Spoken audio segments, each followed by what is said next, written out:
थोड़े से जैसे डिमांड भी थी कि पीवाईक्यू के साथ में हम करें, तो पीवाईक्यू को मैंने कोशिश किया इसके अंदर सारे पीवाईक्यू डालने के लिए। तो लक्की जी हमारे बीच में आ चुके हैं। लक्की जी, हाँ जी लक्की जी,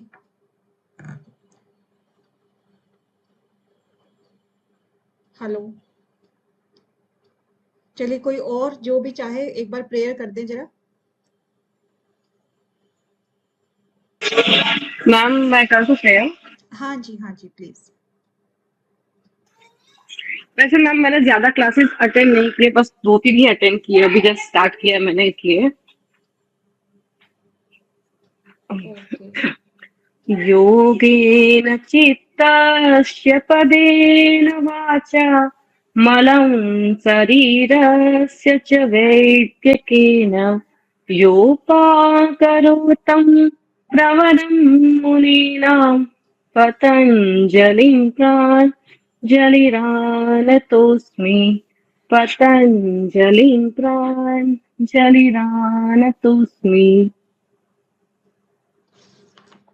तो कल हमने वैसे 40 सूत्र कर लिए थे समाधि पाद के, और उनमें से 40 में से किसी को कोई प्रॉब्लम है या नहीं है, उनमें से एक बार बता देना, क्योंकि आई थिंक 29 वाला मनीषा महाराज जी ने पूछा है, उसको छोड़ करके किसी और को कोई। अब इसमें से ये देख लेते हैं, कल की क्लास ना ऐप में आ चुकी है प्रियंका जी, ऐप में डल चुकी है। तो हम देख लेते हैं कि यहाँ पर ना जो कह रहे थे कल कि हर सूत्र इंपॉर्टेंट है, तो उसमें से जो पहला सूत्र है उसमें से देखना कौन सा क्वेश्चन बना हुआ है अभी तक। इसमें से बना हुआ है कि व्यास भाष्य के अनुसार योग क्या है, योग शब्द का अर्थ क्या है। ठीक है, तो इसके अंदर ये ऑप्शन दिए गए थे। दूसरे उसमें से बना हुआ है चित्त का स्वरूप क्या है ये, और दूसरा क्वेश्चन जो बना हुआ है चित्त के अंदर क्या क्या शामिल है। दो क्वेश्चन इसमें बने हुए हैं। ठीक है, तीसरे क्वेश्चन का भी हम यही कह सकते हैं, दूसरा और तीसरा, क्योंकि एक दूसरे को कंप्लीट करता है ये, इसीलिए इसको हम ये मानेंगे। तीसरे में कथन ए और कथन दो के विषय में इस तरह से पूछा गया है। और उसके बाद वृत्ति सारूप्य मित्रत्र, इसमें से चित्त की भूमियों के अंतर्गत क्या क्या शामिल है, एक क्वेश्चन। दूसरा क्वेश्चन पूछा गया चित्त के निमन चरणों को उचित क्रम में व्यवस्थित करें। तीसरा क्वेश्चन पूछा गया चित्त की निम्न में से किस दशा में मन शक्तियां इंद्रियों के द्वारा सभी दिशाओं में प्रवाहित होती हैं। ये लेटेस्ट आपका क्वेश्चन है, जिससे आपको ये पता लगता है कि एग्जामिनर अब किस तरह से आगे क्वेश्चन पूछ रहा है। तो ये कल जो हमने चर्चा की थी कि चित्त की अवस्थाएं थी, उसके अंदर कौन कौन से गुण हैं, कौन सी आदतें हैं, वो सब आती हैं। तो उसके अंदर से क्वेश्चन पूछा गया, देखिए, किस दशा में मन स्थितियां इंद्रियों के द्वारा सभी दिशाओं में प्रवाहित होती हैं। तो कल क्या बताया था, सभी दिशाओं में कहाँ होती हैं। अब आप सबसे पहले से ले लीजिए, क्षिप्त है ना, दूसरा मूड, तीसरा विक्षिप्त, और चौथा क्या था, एकाग्र, और पांचवा था निरुद्ध। यही थे ना। अब इसमें आप देखोगे कि मूड जो होता है वो तामस प्रवृत्ति का होता है, तम गुण। विक्षिप्त में सत्व आपका बताया था, लेकिन वो आरंभिक स्टेज थी। एकाग्र में सत्व जो है पूर्ण स्टेज में आ जाता है, और निरुद्ध जो है वो उसमें कोई भी गुण नहीं रहता है। ठीक है, बचा क्षिप्त। क्षिप्त के अंदर ही बताया था कि यहां पर मन जो है वो हर तरफ भटकता है, क्योंकि वो खुशी, गम, द्वेष, राग सब चीजें चाहता है, सब चीजें भोगना चाहता है, यानी कि राजस प्रवृत्ति होती है उसकी। तो वो क्षिप्त अवस्था वाला इसका आंसर था। ठीक है, इस तरीके से कोई भी आगे पूछा जा सकता है। तो ये आपका लेटेस्ट जो है ना डिजाइन किया हुआ क्वेश्चन है। इसके बाद ये सिर्फ आपको इसलिए दिखाया है कि देखो कितने सारे क्वेश्चन, ये सारे पीवाई क्यों है, जो पीवाई का कॉलम है ना सब। चित्त की वृत्तियां जो है कलिष्ठ और अकलिष्ठ होती हैं, तो इनमें से जो क्वेश्चन एक बनता है कि इनमें से कलिष्ठ होते हैं कलिष्ट किसके बारे में बोला गया है? कलेश के बारे में बोला है, कर्मों के बारे में बोला है, चित्तवृत्तियों के बारे में बोला है, या चित्त भूमि के बारे में बोला है? ठीक है, तो ये वाला इससे बना हुआ है। फिर ये जो है प्रमाण, विपर्य, विकल्प, निद्रा, स्मृति, ये सिर्फ वृत्तियों के नाम दिए गए हैं। ठीक है, इससे कोई क्वेश्चन अभी बना नहीं है। इसमें ज्यादा करके ये होगा कि आप ये बना लो कि इनको क्रम से लगाएं। ठीक है, ये आपका यहाँ पर जो लिखा है ना, एक्चुअली ये थोड़ा सा गलत वो हो गया पेस्ट, मैंने भी अभी अभी देखा है जस्ट। तो ये आपका क्रम से लगाने वाला क्वेश्चन ही आ जाता है। और इसके बाद प्रमाण, प्रत्यक्ष, अनुमान, आगम, प्रमाणानि, इसके बारे में जो क्वेश्चन बना हुआ है ये है, ये प्रमाण दे दिए गए और महर्षि पतंजलि के अनुसार प्रमाण पूछ लिए गए। ठीक है, इसके बाद और क्वेश्चन आपका आता है कि मिलान कीजिए। अब मिलान कीजिए में आपका प्रमाण, विकल्प और विपर्य और निद्रा, इसके आगे आपको इनके अर्थ जो बताए थे ना कि मिथ्या ज्ञान किससे होता है, यथार्थ ज्ञान किससे होता है, विचारों का अभाव किससे होता है, काल्पनिक ज्ञान किसको कहते हैं, तो वो सब आपका इस तरह से है। यानी कि यहाँ पर आपका प्रमाण लिख दिया, मान लीजिए मिलान करने के लिए, यहाँ विकल्प लिख दिया, और यहाँ आपका लिख दिया विकल्प के बाद विपर्य लिख दिया, ये PYQ है आपके। ठीक है, और यहाँ निद्रा लिख दिया। ठीक है, इसके आगे फिर क्या है, ये मिथ्या ज्ञान, यहाँ पर मिथ्या ज्ञान, और फिर आपका यथार्थ ज्ञान, और उसके बाद आपका विचारों का अभाव, विचारों का अभाव, और उसके बाद काल्पनिक ज्ञान। ठीक है, अब इनको आपको मिलाना है, तो ये सारे के सारे एक तरह से वृत्तियां जो हैं उनको मिक्स एंड मैच करने के लिए दे दिया गया है। आगे आपका एक और जो PYQ है वो है कि योग सूत्र के अनुसार वस्तु शून्यता संबंधित है। वस्तु शून्यता संबंधित है किससे? अनुमान से है, अनुमान प्रमाण वृत्ति जो होगा, या फिर आगम से है, या विपर्य से है, विकल्प से है। तो इनमें से आपको बताना है किससे है ये वस्तु शून्यता, विकल्प से है। ठीक है, अब निम्न में से क्रम से लगाएं, ये क्रम से लगाने के लिए था। ठीक है, इसके बाद आपकी, क्योंकि ये पूरा क्या है, आपकी वृत्तियों से संबंधित क्वेश्चन है सारे, इसमें मिक्स एंड मैच करके सारे आ जाते हैं। आगे आपका इन वृत्तियों को कंट्रोल करने के लिए कौन सा अभ्यास बताया गया है, तो यहां पर आप अभ्यास और वैराग्य, ये संभावित क्वेश्चन है आपका, बन सकता है। और अभ्यास के बारे में 2 चीजें बताई गई थी। अब इसके अंतर्गत जो अभ्यास का एक क्वेश्चन बना हुआ है वो बना हुआ है कि अभ्यास की निपुणता के लिए निम्न में से क्या आवश्यक है? भक्ति, दीर्घकाल, निरंतरता, या स्वाध्याय, इसमें से आपको छांटना है। और छांटोगे कब? जब आपको सूत्र याद होगा। ठीक है, अभ्यास और वैराग्य, ये तो आपका क्या है, अभ्यास वैराग्य पहले वाला क्वेश्चन होगा, है ना। इसमें से आपका भक्ति, दीर्घकाल, निरंतरता और स्वाध्याय, इसमें से कौन से ऑप्शन जाएंगे? सतु, दीर्घकाल, निरंतर्य, सत्कारा, आसेवी, तो दृढ़ भूमि। तो 2 ही क्वेश्चन, 2 ही शब्द आपके आए ना, दीर्घकाल और निरंतरता। ठीक है, ये वाले 2 आपके टिक हो जाते हैं, गलत हो जाते हैं। अब आगे दृष्टानुश्रविक वाले उससे कौन से बने हुए हैं, देखिए 3 क्वेश्चन यहां से बने हुए हैं अभी तक। 3 क्वेश्चन कौन से? एक तो ये है वैराग्य के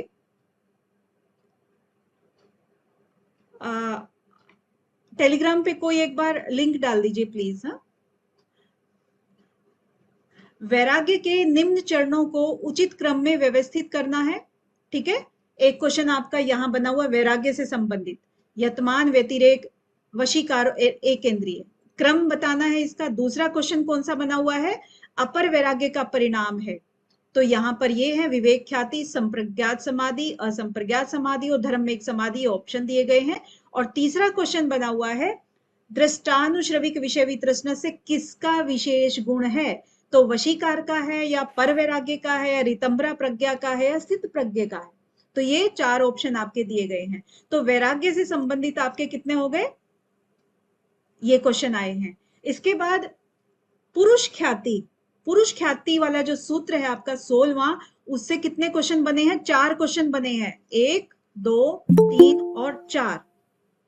ठीक है, ये क्वेश्चंस आपके बने हुए हैं। अब इसमें आप देखो कि लैंग्वेज एक ही सूत्र से उसने कितनी तरह की लैंग्वेज को घुमा करके क्वेश्चन पूछा है। प्रकृति के गुणों में सर्वथा या तृष्णा के अभाव की स्थिति है, यानी कि प्रकृति के गुणों को जब छोड़ दिया जाता है तो वो कौन सा वैराग्य कहलाता है? अपर वैराग्य कहलाता है, या पर वैराग्य कहलाता है, या वशीकार वैराग्य कहलाता है, या केवल वैराग्य बोल दिया। तो इसमें कौन सा आया आपका? पर वैराग्य। हाँ जी रेखा सैनी जी, बिल्कुल। तो पर वैराग्य हो गया। दूसरा क्वेश्चन कैसे बना कि किसके ज्ञान से प्रकृति के गुण। आवाज गई। हेलो, आवाज नहीं आ रही क्या? आ रही है मैम, क्लियर है मैम। आ रही है। तो दूसरा क्या बना कि किसके ज्ञान से, ठीक है। अब यहां पर थोड़ा सा लैंग्वेज घुमा दिया, किसके ज्ञान से प्रकृति के गुणों में तृष्णा का सर्वथा अभाव हो जाता है। तो उसमें भी पुरुष का ज्ञान हो गया, प्रकृति का ज्ञान हो गया, अपर वैराग्य हो गया, संप्रज्ञात समाधि हो गया, ठीक है। तो आपको पुरुष का ज्ञान, क्योंकि सूत्र का एक एक अक्षर अगर आपको याद होगा तो कोई कारण ही नहीं कि आपका गलत हो जाए। तो ये हो गया। तीसरा क्वेश्चन और क्या बना हुआ है देखिए, पर वैराग्य के लक्षण है। अब ये पर वैराग्य के लक्षण क्या है? दृष्ट से विरक्ति, या आनुश्रविक से विरक्ति, या विवेक ख्याति, या पुरुष ख्याति, या गुणों में तृष्णा का अभाव। इस तरह से आपके ऑप्शन देकर के आप देख सकते हो कि क्या क्वेश्चन है आपका।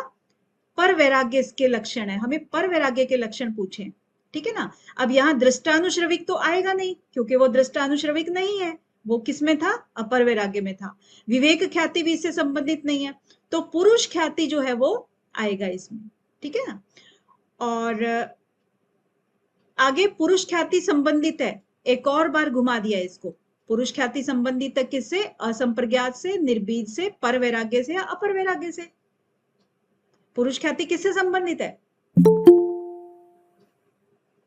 पर वैराग्य से संबंधित है। हाँ, तो ये देखिए 4 इसमें अक्षर है सारे के सारे, और इन चारों से इसने कितने बड़े बड़े क्वेश्चन और कैसे कैसे घुमा दिए। तो आपको सिर्फ अप्रोच जाननी है कि क्वेश्चन किस तरह से बनता है। हाँ, इसके आगे फिर आता है संप्रज्ञात समाधि के लिए। देखिए संप्रज्ञात समाधि में भी आपके क्वेश्चन कैसे बना हुआ है। एक तो क्रम से लगाना बना हुआ है, पहला क्वेश्चन क्रम से लगाएं, वितर्क विचार आनंद अस्मिता वाला। फिर दूसरा मिलान करने के लिए आया है। अब मिलान करने के लिए आपका अपर वैराग्य है, क्रिया योग है, पर वैराग्य है, संप्रज्ञात समाधि। इसका जो है ना आपका बहुत सारे बच्चों का गलत होता है, तो ये वाला मैं एक बार मिलान कराना आपको बता देती हूँ, बहुत बार गलत होता है। इसको एक बार थोड़ा सा टाइम लगेगा, लेकिन बहुत इंपॉर्टेंट है क्योंकि कंसेप्ट आपका क्लियर हो जाएगा। यहां पर लिखते हैं हम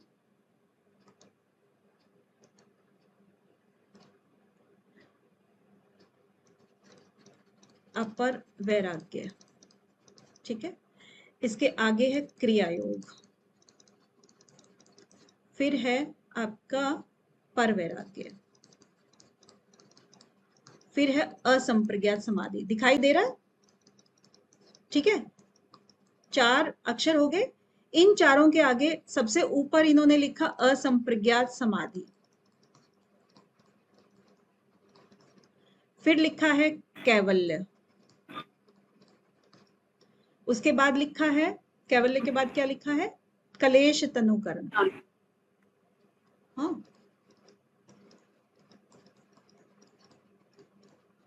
उसके बाद लिखा है संप्रज्ञात समाधि।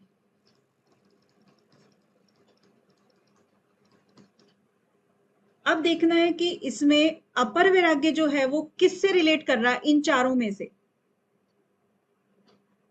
आपने कल 40 सूत्र कंप्लीट किए थे, उनमें से कौन सा सूत्र ऐसा है अपर वैराग्य से जो कि संप्रज्ञात समाधि, आपने देखा ना हाँ जी जूही जी, तो संप्रज्ञात समाधि को वो कह रहा है। कौन सा है यहाँ पर संप्रज्ञात समाधि वाला?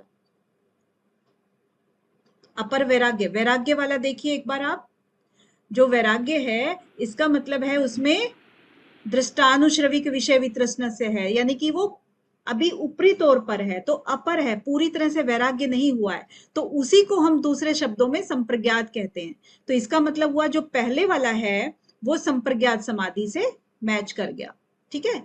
अब क्रियायोग, क्रियायोग को आपको सबको पता है कि वो कलेश तनुकरण होता है, आगे पढ़ेंगे लेकिन आपको सबको पता है, ठीक है ना। क्रियायोग इससे हो गया। अब परवैराग्य, परवैराग्य किसको कहता है? परवैराग्य। अब यहाँ पर क्योंकि गलती किस लिए होती है आप में से बहुत सारे बच्चों की कि यहाँ पर भी असंप्रज्ञात है और यहाँ पर भी असंप्रज्ञात है, तो इनको कैसे मैचिंग करेंगे हम, है ना? तो परवैराग्य जो होता है वो किसके इक्वल बताया था? परवैराग्य असंप्रज्ञात समाधि के इक्वल बताया था, क्योंकि आपका जो अपरवैराग्य है, अपरवैराग्य यहां इस कोने में लिख रहे हैं, अपरवैराग्य किसका था? संप्रज्ञात का था, और परवैराग्य जो था वो असंप्रज्ञात का था। ठीक है ना? ये उच्च अवस्था होती है। ठीक है, परवैराग्य किसके लिए हो गया फिर? ये असंप्रज्ञात के लिए हो गया। अब इसने लिखा ही क्या है? असंप्रज्ञात, यानी उच्चतम स्टेज लिख करके फिर ये किस पे जाएगा? ये कैवल्य पे जाएगा कि इसका कैवल्य हो गया। किसी को असंप्रज्ञात समाधि हो गई तो वो कैवल्य हो गया। ठीक है, क्लियर है? किसी को कोई डाउट है इसमें? क्योंकि यही क्वेश्चन, यही लैंग्वेज फिर से बन सकती है, और ये जितनी बार भी दिया जाता है टेलीग्राम पे उतनी बार में काफी बच्चे गलत करते हैं। इसमें से कोई एक ऐसा पॉइंट भी आप बताओ जो नहीं समझ में आ रहा है, उसको हम फिर से बता देंगे किसी को भी।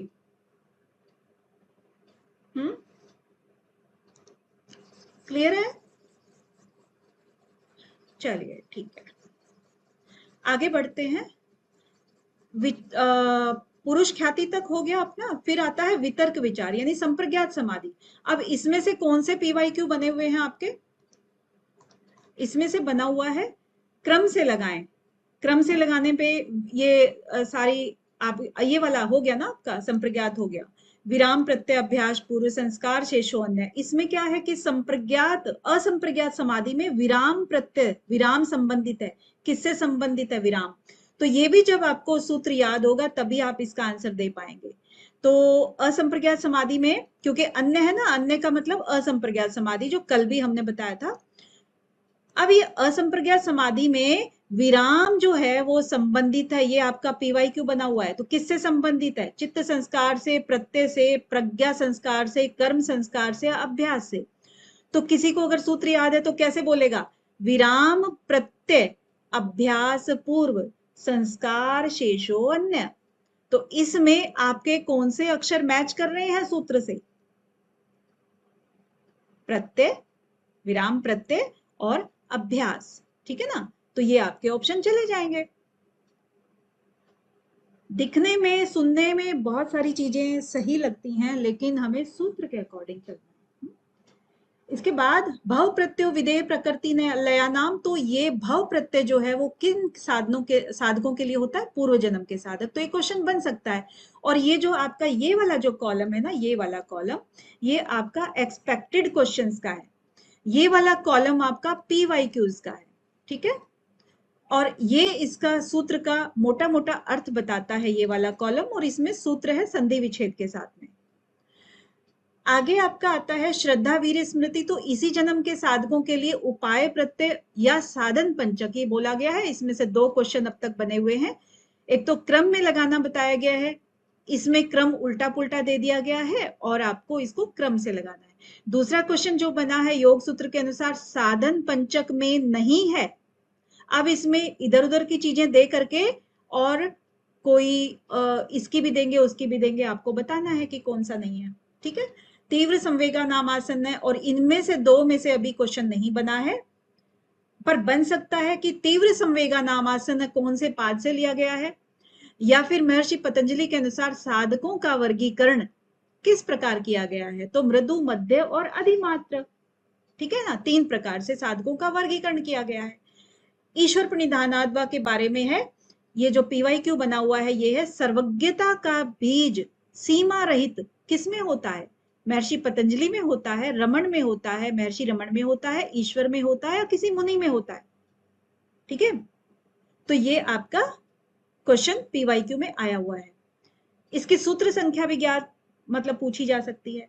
इसके बाद कलेश कर्म विपाक आशय अप्रमस्त, इसमें से हो गया, ये भी कल कर लिया था हमने। और उसके बाद ये भी सब गुण थे, ये हो गए थे। तस्य वाचक प्रणव है, उसको प्रणव के नाम से बुलाया है, फिर उसकी अर्थ भावना के साथ में जप करना है, एंड देन तत्प्रत्यक चेतना, उससे हमारी आंतरिक चेतना जो है वो अधिगम हो जाती है, सीख जाती है, और उससे अंतराय नहीं आते हैं, बाधाएं नहीं आती हैं। अब जो अच्छा, ये मनीषा महाराज जी का जो सूत्र है जो पूछ रहे थे, हाँ जी मनीषा जी, आपको इसमें से क्या नहीं समझ में आया?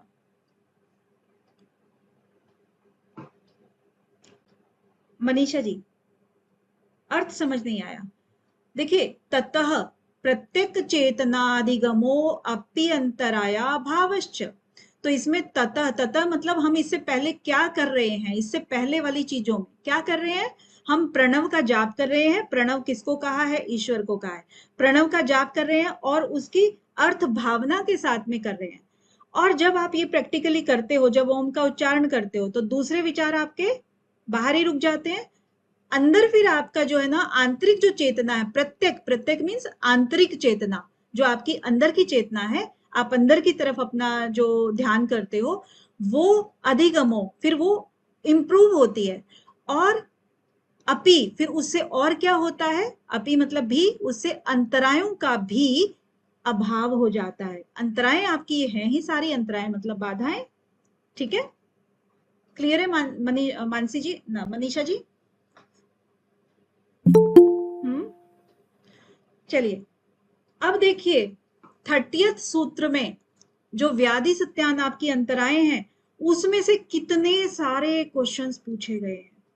और अगर हम इन दोनों को मिला दें, अंतराएं और सह अंतराएं, विक्षेप और सह विक्षेप, ठीक है, इनको अगर हम मिला देते हैं तो कितने सारे क्वेश्चन बनते हैं। 13 तो ये हैं, उसके बाद 14, 15, 16, 17, 18, सोचो 18 क्वेश्चन सिर्फ और सिर्फ अंतरायों के हैं, जो अभी तक मेरे सामने आए हैं। इसमें से आपको एक एक शब्द क्लियर करना है, ठीक है जी। मैं नाम नहीं आपका पढ़ पा रही हूं, जो भी है बोलिए, श्रीकर जी। मैम वो गलती से हो गया था। ओके, तो देखिए सबसे पहला जो है वो क्या कहता है, मिलान करने के लिए आया है कि सत्यान जो है, सत्यान किसको कहते हैं। अब इनके सामने इनके अर्थ लिख दिए हैं।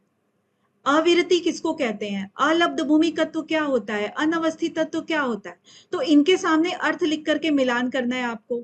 दूसरा जो क्वेश्चन आपका बना वो अभिकथन और तर्क का है, ठीक है, एक क्वेश्चन आपका ये बना है। तीसरा क्वेश्चन बना है कि किसके अंतर्गत सत्यान, संशय, अविरति, भ्रांति दर्शन को सम्मिलित किया गया है, यानी अंतरायों के उसमें किया है, अंतरायों के अंतर्गत किया है, चित्त विक्षेप के अंतर्गत किया है, सबहुआ के अंतर्गत किया है, उपविक्षेप के अंदर। तो इसमें से आपको कोई दो छांटने हैं, कोई एक छांटना है, वो आपको ऑप्शन में बता दिया जाता है। फिर सहभुआ में क्या शामिल नहीं है, उसमें फिर ये ऑप्शन दिए हैं, आपको उसमें से बताना है क्या शामिल नहीं है। फिर अंतरायों तथा विक्षेप सहभुआ को दूर करने का उपाय क्या है, तो उसमें वैराग्य है, प्राणायाम है, भावना चतुष्ट है, एक तत्व अभ्यास है, ये सारे ऑप्शन दिए हुए हैं। एक तत्व अभ्यास किसको दूर करता है, फिर ये वही चीज है। अभिकथन कथन के बारे में फिर चित्त व्याधि जो है चित्त विक्षेप के साथ में प्रकट होती है, चित्त विक्षेप त्रिदोष के में वैषम्य को बढ़ाता है। तो इस तरीके से आपका A&R का भी क्वेश्चन बना हुआ है, 2 बार हो गए ना A&R के भी। भावनात्मक अस्वस्थता का मुख्य कारण क्या है, और उसमें संशय, प्रमाद, व्याधि और आलस्य, इसमें भी बहुत सारे बच्चे गलत करते हैं इस क्वेश्चन को। इस क्वेश्चन में किसी को डाउट है?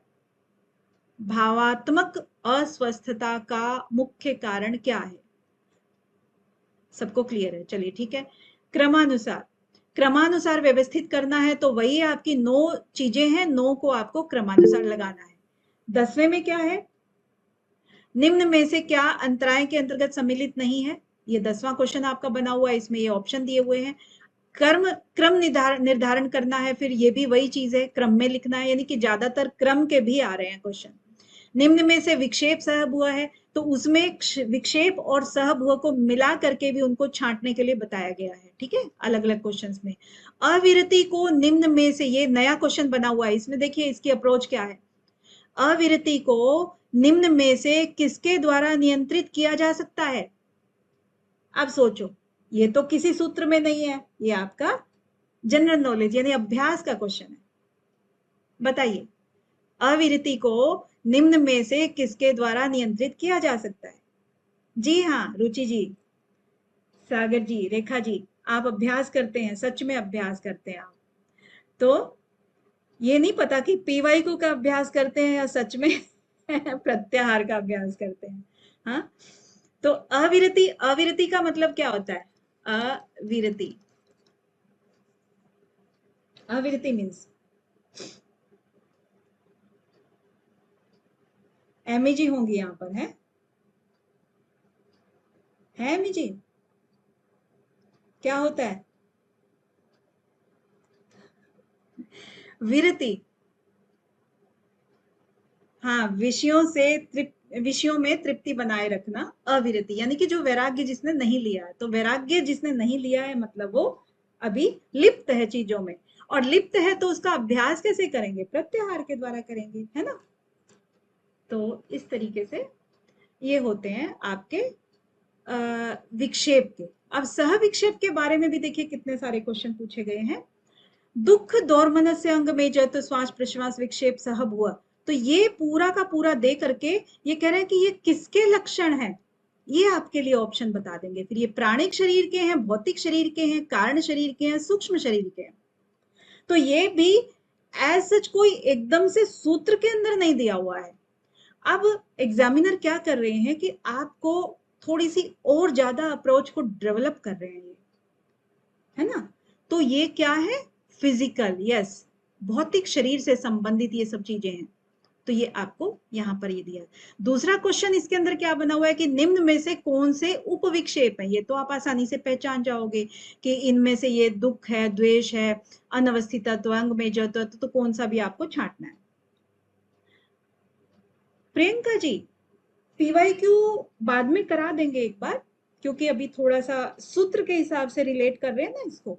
वैसे तो एक बार हो चुके हैं पीवाईक्यू, लेकिन फिर भी एक बार करा देंगे। हाँ, तो ये आपका हो गया। निम्न में से जो तीसरा क्वेश्चन बना हुआ है, निम्न में से क्रमानुसार व्यवस्थित करना है। क्रमानुसार में आपका जो सूत्र है याद करोगे तो क्रम अपने आप आपका आ जाएगा, ठीक है? अब मिलान करने के लिए देखिएगा, मिलान में क्या करते हैं ये कि पहला पाद है, दूसरा पाद है, जैसे कि वृत्तियां ले ली हैं, कलेश ले लिए हैं, और आपकी दूसरी और चीजें ले ली हैं, तो उनमें से कोई चीजें एक तरफ यहाँ लिख देंगे, दूसरी तरफ दूसरी यहाँ लिख देंगे। तो इसमें आपका कलेश जो है वो साधन पाद का है, चित्त वृत्ति जो है वो आपकी इसी पाद की है, सहभुआ आपके विक्षेप में आ गए, अंतराएं आ गई, है ना? इन सब के अंतर्गत ये कोई भी चीज लेकर के यहाँ पर मिलान करने के लिए बोल देते हैं। एक और यहाँ पर सुमेलित करना था, तो यहाँ पर अविद्या जो है वो आपकी कलेश का एक पार्ट है, तो यहाँ पर हो गया। सत्यान जो है वो किसका पार्ट है, यहाँ पर आपको मिलाना है। अपरिग्रह यम नियम इनमें से है, दौर्मनस्य है, ये भी अंतराय से है, अंतराय। करुणा है, ये भावना की बात है। तो इन सब को, सभी चीजों को मिक्स एंड मैच कर किया हुआ है, तो सब चीजें इस तरह से आपको क्लियर होनी चाहिए। हाँ, अब इन सब का अभ्यास इसमें आ चुका है ना, एक क्वेश्चन हम देख चुके हैं कि किससे अभ्यास करना चाहिए। यहाँ पर एक क्वेश्चन बन चुका है, यहाँ पर टाइप ना करके मैंने कहीं शायद ऊपर ही कर दिया है। मैत्री करुणा मुदिता या भावना चतुष्टय के अंदर देखिएगा कितने क्वेश्चन बने हुए हैं भावना चतुष्टय में। एक है सुमेलित करना है, 3 बार ये क्वेश्चन आया है, सुमेलित करना।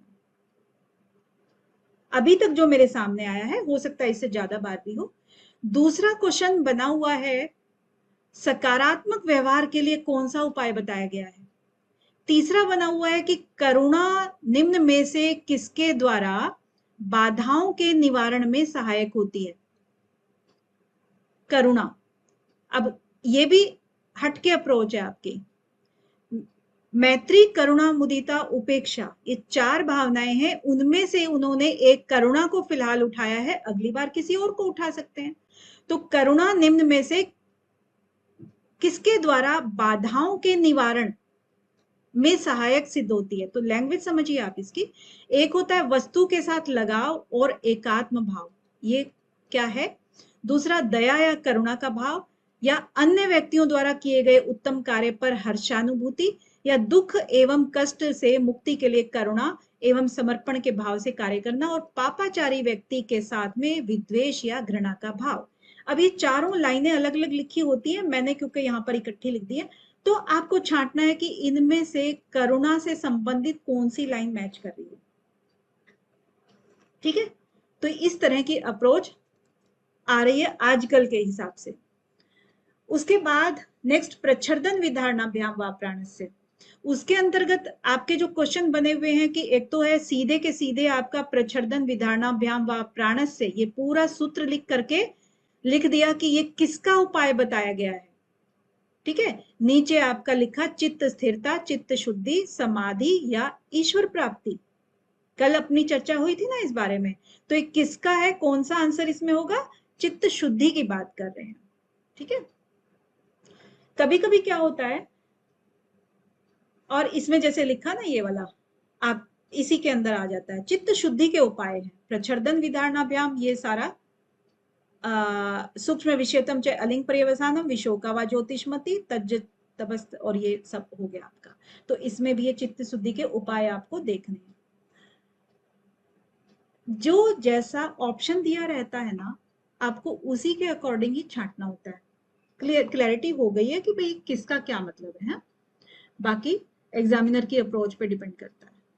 आगे विषयवती वा में आपका ये एक्सपेक्टेड क्वेश्चन था, इसके अंदर से बाकी और नहीं है। सिर्फ इसमें क्या लिखा है, सबके नाम का इसने ये सेकंड वाला ही क्वेश्चन पूछ लिया है। ये यहाँ पर है ना कि कौन कौन से उपाय हैं, तो इसमें सबके नाम इसने लिख दिए हैं। हाँ जी जूही जी। यस मैम, ये चित्त शुद्धि के उपाय में सिर्फ प्रच्छदन विधारणाभ्याम ही आएगा ना? बाकी सब चित्त स्थिर के उपाय है ना मैम, देखिए जो है आगे तो वाले सही, हैं? मैंने सिर्फ इसी पॉइंट के लिए क्लियर किया आपको कि एग्जामिनर की अप्रोच क्या है, वो आपको उसी समय ऑप्शन देख के समझना पड़ेगा। यहाँ तो मैम अभी इसका आंसर अभी क्या होगा? अभी मैंने इसका कंप्लीट वो नहीं देखा है ना, इसका क्वेश्चन क्या है, बस मैंने सिर्फ इसके ये देख लिए कि चित्त शुद्धि के उपाय क्या है। अब हो सकता है कि इसमें सूक्ष्म विषयतम च अलिंग पर्यवसानम ये नहीं है, ठीक है, विशोका व ज्योतिषमति आएगा, तज्जपस तदर्थ भावनम नहीं आएगा, सूक्ष्म विषयतम नहीं आएगा, वीतराग विषयम व आएगा, और प्रच्छर्दन भी आएगा। ठीक है, बेशक इसमें ये है आपका, ये भी आ सकता है, क्योंकि अगर उसने ऑप्शन में, जैसे कि मान लीजिए इसको हम first option, second option, third option, fourth और 5 ऑप्शन है इसमें, अगर तो एग्जामिनर ने इसको हर जगह ऐड कर रखा है, तब तो आपका चित्त शुद्धि में आएगा। ये तो चित्त शुद्धि का तो हम पहले ही बता चुके हैं, और चित्त शुद्धि में इसको भी ऐड कर रखा है, थर्ड ऑप्शन को या फोर्थ ऑप्शन को, फिफ्थ ऑप्शन को भी कर रखा है, तो हमें वो ऑप्शन लेना ही होगा ना जूही जी, क्योंकि यस यहाँ मैम। पर चित्त शुद्धि और चित्त स्थिर दोनों उपाय हैं ये वाले, लेकिन पर्टिकुलर अगर हमने बताया है कि ये चित्त शुद्धि है, पर्टिकुलरली जो बताया है, बाकी के चित्त स्थिरता के हैं। ठीक है ना, और भी जैसे एग्जामिनर करता है कि भाई आपके ऑप्शन में देता ही वो है, तो आपको छांटने ही पड़ेंगे। यही चीज मैं बता रही थी अभी। ओके, इसके बाद 40वां जो है, उसमें इसने बता ही दिया कि चित्त को एकाग्र करने का क्या परिणाम होता है, तो वो अणु जो परमाणु होता है उसमें भी, और जितना महान यानी बड़ा होगा उसमें भी अपने चित्त को स्थिर कर सकता है। तो ये इसका फल हो गया बेसिकली। आज हमारा जो है ना, बल्कि इसी में टाइम चला गया है सारा, लेकिन फिर 41 में से शुरू करते हैं आज। मैम, हाँ जी मैम एक क्वेश्चन था कि जैसे कि आपने बोला कि अभिरति को मैनेज करने के लिए प्रत्याहार जरूरी है, पर 9 ऑब्स्टेकल्स के और सहभुव जो है उसके लिए यहाँ पे बताया गया कि पतंजलि योग सूत्र में बताया गया एक तत्व अभ्यास। अभी कूट में अगर दोनों ही रहे, प्रत्याहार और एक तत्व अभ्यास दोनों ही रहे, तो उसमें बेटर चॉइस क्या होना चाहिए? क्योंकि पतंजलि में बोल के दिया है कि कोई भी ऑब्स्टेकल हो, एक तत्व अभ्यास उसके लिए बेहतर है।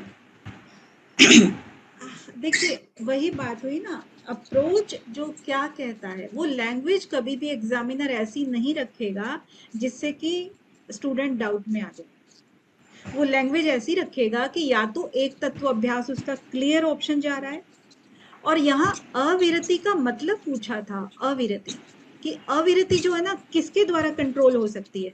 अब हम यहाँ पर प्रमाद जो है किसके द्वारा कंट्रोल हो सकता है, आलस्य किसके द्वारा कंट्रोल हो सकता है, या फिर आपकी शुरू से क्या है व्याधि, व्याधि किससे कंट्रोल हो सकती है। तो ये हमारी छोटी छोटी कुछ कोशिश होती है जिनके द्वारा हम इनको कंट्रोल कर सकते हैं। उसी कोशिश के अंतर्गत अविरति का बताया था कि प्रत्याहार के द्वारा अविरति को हम पा सकते हैं। ठीक है, अब जो इन सारी चीजों को इकट्ठा कर लिया कि जितनी भी बाधाएं हैं उनको कैसे दूर करें हम, तो उनको हम एक तत्व के अभ्यास से दूर कर सकते हैं। वो एक ज्वाइंट बता दिया है, लेकिन फिर भी एग्जामिनर कोई भी ऐसी लैंग्वेज नहीं देगा क्वेश्चन में जिसे कि आप डाउट में आ जाओ। तो चलते हैं आगे। अब यहाँ पर जो 41 वाला है, 41 में क्या है कि क्षीण वृत्तेरभिजातस्य मणे गृहीत ग्रहण ग्राहेषु तदस्थजनता समापत्ति। तो जब यहाँ पर पूरी तरह से चित्त को एकाग्र करने का अभ्यास हो चुका है, चित्त को स्थिर करने का हो चुका है, फिर एक समाधि लगती है, और उस समाधि को, किसकी समाधि लगती है, चित्त की समाधि लगती है, और उस चित्त की समाधि को ही हम समापत्ति के नाम से बुलाते हैं। तो इसमें ग्रहित्र ग्रहण ग्राहेषु में से किसी एक चित्त का स्थिर हो जाना, किसी एक में चित्त का स्थिर हो जाना, वो समापत्ति है। अब यहाँ पर ये परिभाषा भी आप कह सकते हो, और ये क्वेश्चन आपका इन फ्यूचर बन सकता है कि समापत्ति क्या है, यानी कि इन तीनों में से किसी में भी चित्त का स्थिर हो जाना वो समापत्ति है। ठीक है, अब महर्षि पतंजलि के अनुसार ग्रहिता के लिए संप्रज्ञात समाधि में कौन सा आलंबन बताया गया है, यानी कि अस्मितानुगत बताया गया है ग्रहिता के लिए। हाँ, ग्रहिता कौन होता है, ग्रहण करने वाला, तो उसके लिए कौन सा आलंबन हो गया, सबसे उच्च, अब अपना खुद का ही स्वरूप है ना, अस्मितानुगत समाधि हो गया। ग्रहण के लिए कौन सा आलंबन बताया गया है, ग्रहण किससे किया जाता है, इंद्रियों से किया जाता है, मन के द्वारा किया जाता है, तो उसके लिए ग्रहण के लिए आलंबन हो गया ये।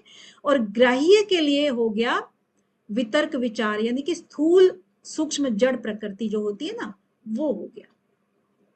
वितर्क भी यानी कि तर्क भी और विचार भी, वो ग्राह्य। ग्राह्य क्योंकि हम हर चीज को ग्रहण करते हैं, स्थूल चीज को भी ग्रहण करते हैं और सूक्ष्म चीज को भी ग्रहण करते हैं, विचारों को भी ग्रहण करते हैं, तो उसके लिए फिर हमारे हो गए ग्राह्य आलंबन। तो ये तो आपका एक मोटे तौर पर अप्रोच थी, लेकिन इसमें पीवाईक्यू क्या बना हुआ है, चित्त का ग्रहिता ग्रहण और ग्राह्य में स्थित तथा तदाकार हो जाना क्या कहलाता है, बन गया ना क्वेश्चन पीवाईक्यू। इसमें संप्रज्ञात है, सबीज है, समापत्ति है और विवेक ख्याति है। तो समापत्ति इसका आंसर आएगा। ओके, आगे समापत्ति को ही आगे एक्सप्लेन किया है, तत्र शब्दार्थ विकल्प संकीर्णा सवितर्क समापत्ति, यानी कि जहां पर सवितर्क समापत्ति यानी कि सबसे निम्न स्तर की समापत्ति होती है वो सवितर्क होती है, स्थूल तरह की होती है, स्थूल वाली। तो जिसमें शब्द अर्थ और ज्ञान ये तीनों चीजें मिली रहती हैं, वो समापत्ति जो है ना किस प्रकार की है, ये पीवाईक्यू है आपका। शब्द अर्थ ज्ञान विकल्पई, यानी तीनों चीजें है ना, इन सबका तीनों का विकल्प बना रहता है, शब्द अर्थ और ज्ञान का विकल्प जिसमें बना रहता है, तो वो समापत्ति किससे संबंधित है, ऑप्शन में आपके दिए गए सवितर्क, निर्वितर्क, निर्विचार और अस्मिता, तो आपका आ गया सवितर्क। ठीक है, नेक्स्ट है स्मृति परिशुद्धो स्वरूप शून्यवार्थ मात्र निर्भाषा निर्वितर्का। अब स्मृति परिशुद्धो, जिसमें स्मृति जो है ना और रूप दोनों शून्य हो जाते हैं, स्मृति परिशुद्धो, स्वरूप शून्य, उसका स्वरूप भी शून्य हो गया, आकार भी शून्य हो गया और स्मृति भी शून्य हो गई, केवल और केवल अर्थ बचा है। अब इन तीनों चीजों में जो ऊपर था ना शब्द अर्थ और ज्ञान, अब शब्द भी शून्य, ज्ञान भी शून्य, केवल अर्थ बचा, उसी से जो प्रकाशित होता है वो कौन सी समापत्ति हुई, निर्वितर्क। तो यहां पर ये क्वेश्चन पहले बन चुका है, तो ये आगे बनने की संभावना है, तो ये बन सकता है। इसके आगे अतएव विचारा निर्विचारा से सूक्ष्म विषय व्याख्याता। अब इसी तरह से हम, जैसे हमने ऊपर वितर्क की बात की है, इसी तरह से हम विचार की बात भी कर लेंगे, सविचार और निर्विचार। तो सविचार निर्विचार यानी कि वितर्क से ज्यादा सूक्ष्म होते हैं ये। तो सूक्ष्म कहाँ तक, यानी कि इसी तरह से ये जो सूक्ष्म विषय है हमारे सविचार और निर्विचार, इनको भी हम ऐसे ही समझ लेंगे जो 44 वाला सूत्र कह रहा है। 45 में कह रहे हैं कि वो जो सूक्ष्म हम समझेंगे तो वो सूक्ष्मता की हद कहाँ तक होगी, तो उसकी हद होगी सूक्ष्म विषयत्वम च अलिंग पर्यवसानम, अलिंग तक। अब अलिंग का भी यहाँ पर बहुत सारे क्वेश्चंस बनते हैं। जो हमारा सबसे पहले होता है अलिंग, अलिंग क्या होता है, प्रकृति, मूल प्रकृति, है ना। फिर आता है लिंग मात्र, लिंग मात्र में क्या होता है, महत तत्व। उसके बाद क्या आता है बताइए, क्या लिखते हैं, ओंकार, ओंकार विशेष हाँ और अविशेष। हाँ, अहंकार के अंदर क्या क्या चीजें बनती हैं, विशेष अविशेष, यानी कि जो इंद्रियां हैं, मन बुद्धि, ये सब चीजें बनती है ना। उसके बाद अहंकार, सात्विक अहंकार, फिर तामसिक अहंकार।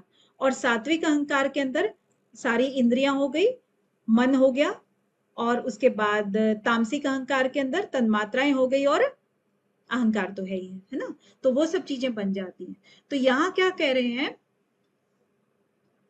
जो अलिंग पर्यवसान यानी अलिंग जो है, मूल प्रकृति जो है, वहां तक सूक्ष्म विषय चले जाते हैं। ऐसा नहीं है स्थूल वाला, तो क्या हो गया हमारा, स्थूल जो था ना, पंच महाभूत जो थे, वो हमारे आ गए वितर्क विचार में, है ना, वितर्क में आ गए। विचार आएंगे तो हमारे उसका आकार नहीं रहता है, तो आकार कहाँ तक हम चले जाएं तो अलिंग तक चले जाते हैं। ठीक है, तो सूक्ष्म विषय तुम च अलिंग पर्यवसानम, अलिंग तक वो सूक्ष्म विषय चले जाते हैं। अब इसी को क्या कहते हैं, सबीज समाधि। इसी को सबीज समाधि किसको कहा गया है, अलिंग पर्यवसानम तक जब सूक्ष्म विषय चले जाते हैं।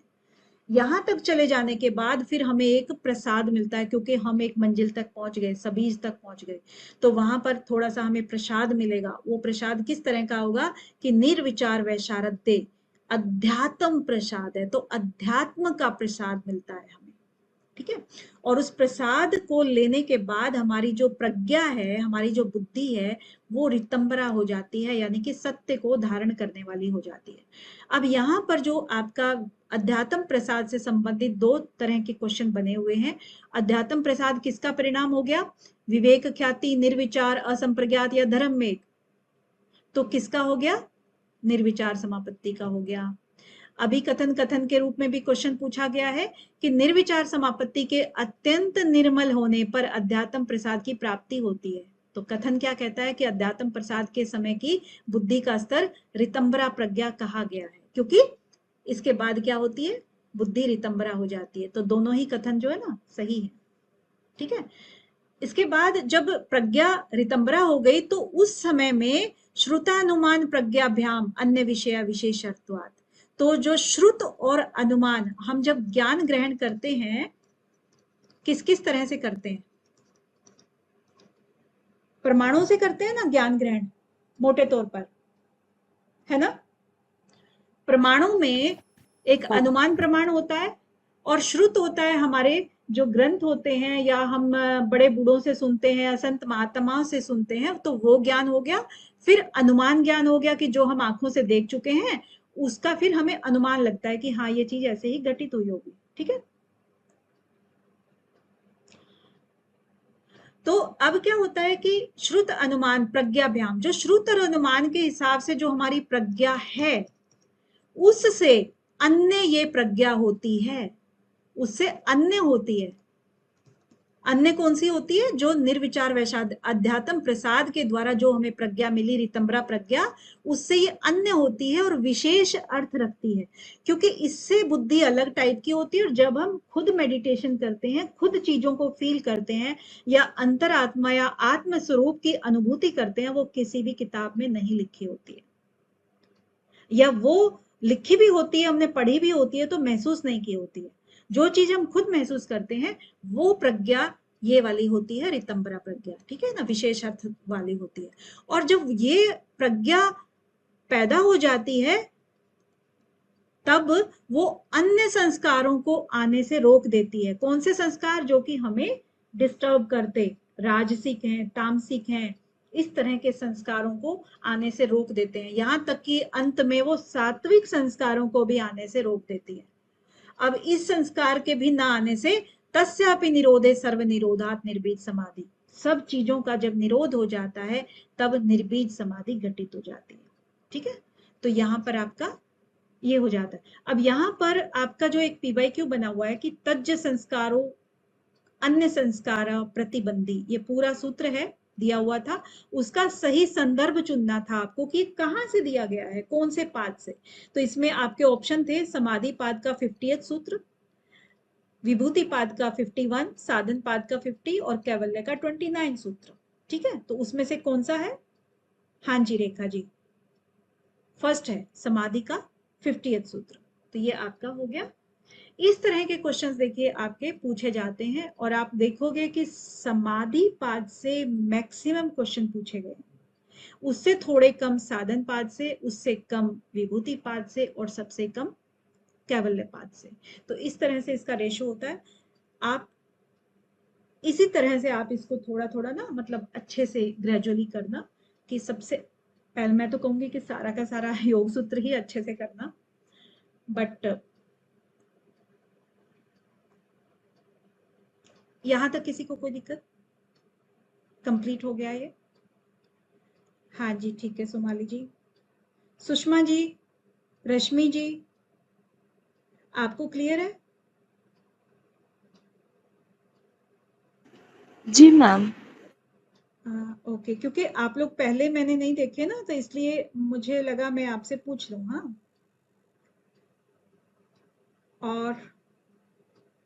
और कोई न्यू है जिनको?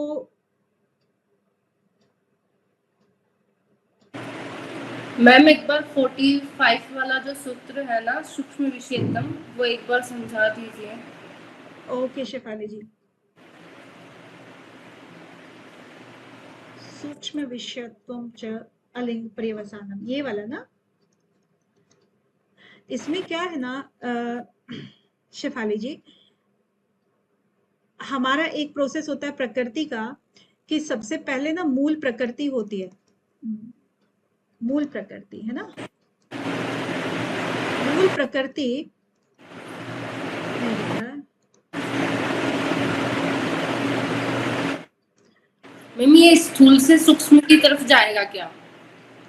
हाँ, स्थूल से सूक्ष्म की तरफ जाएगा। तो जो मूल प्रकृति होती है ना, ये जब एग्जिस्टेंस में आती है तब ये ऐसे आती है स्थूल की तरफ, है ना जी। और जब ये विलीन होती है, यानी कि कहते हैं ना प्रलय होती है, तो फिर वो वापस हो जाती है ऐसे करके, यानी कि स्थूल से सूक्ष्म की तरफ जाती है। और हम जो इस दुनिया में आ गए हैं, दिखाई दे रहे हैं, हमारे सबके शरीरों के अलग अलग नाम है, तो हम स्थूल अवस्था में अभी, है ना। तो स्थूल अवस्था से जब हम अपना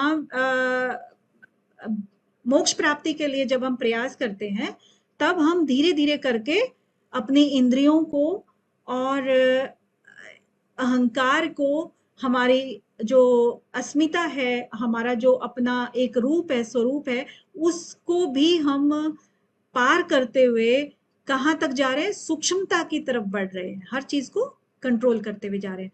तो ये अलिंग तक बेसिकली, क्योंकि इनका एक नाम है ना कि यहाँ पर मूल प्रकृति है जिसका दूसरा नाम अलिंग है, यानी कि अलिंग, लिंग का मतलब क्या होता है? निशान। कोई भी एक निशान होता है तो वो होता है अलिंग, जिसका कोई निशान ना हो, कोई रूप ना हो, कोई रंग ना हो, ठीक है, वो अलिंग हो गया। अलिंग के बाद जब इसमें पुरुष तत्व की इसमें मिलावट हुई, तो फिर छोटा सा एक लिंग प्रकट हुआ, जिसको कहते हैं लिंग मात्र। मात्र का मतलब होता है चिन्हों सा, है ना। तो इससे ये हुआ लिंग मात्र। लिंग मात्र से फिर आगे विशेष आ गया, विशेष, और विशेष से फिर अविशेष आ गया।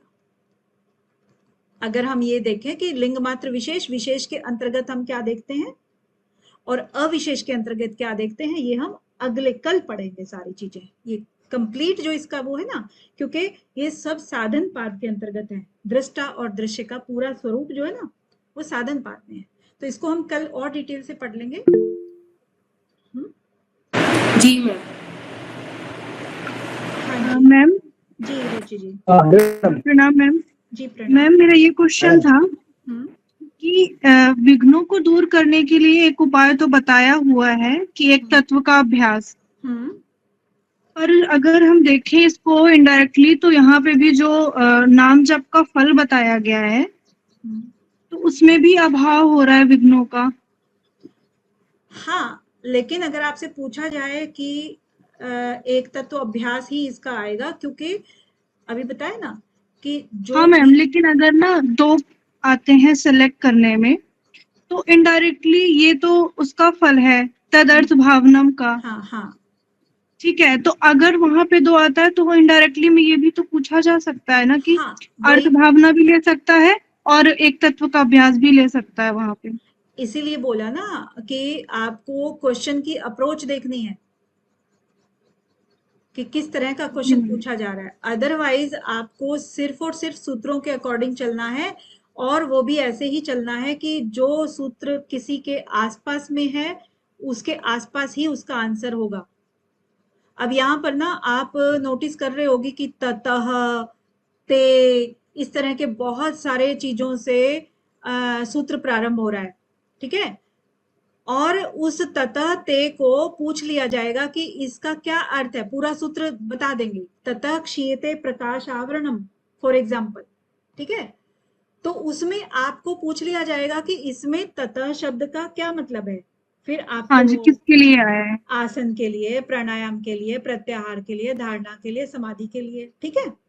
तो इस तरह से आपको कैसे याद होगा कि उसके आगे पीछे क्या चीज थी, किसके बारे में चर्चा हो रही थी, है ना। जी मैम। तो ये अप्रोच में बना के चलनी है। मैडम ये प्रच्छेदन विधारणाभ्याम हुआ प्राणस्य, हाँ ये चित्त शुद्धि का कौन सा उपाय है? पहला, दूसरा, चौथा, पांचवा? इसमें पहला दूसरा देखिए, पहला तो बताते हैं कि मैत्री करुणा में भी बता रहे हैं बहुत लोग कि मैत्री करुणा भी तो देखा जाए तो अपना उपाय ही है चित्त शुद्धि का। चित्त शुद्धि का ही लगा लीजिए, क्योंकि भावना को अगर हम सही करेंगे तब तो हमारी चित्त शुद्धि भी तो हो रही है साथ साथ में। तो मैत्री करुणा भी उसका है, उसके बाद आपका प्रच्छर्दन आता है, तो दूसरा उपाय आप कह सकते हैं इसको।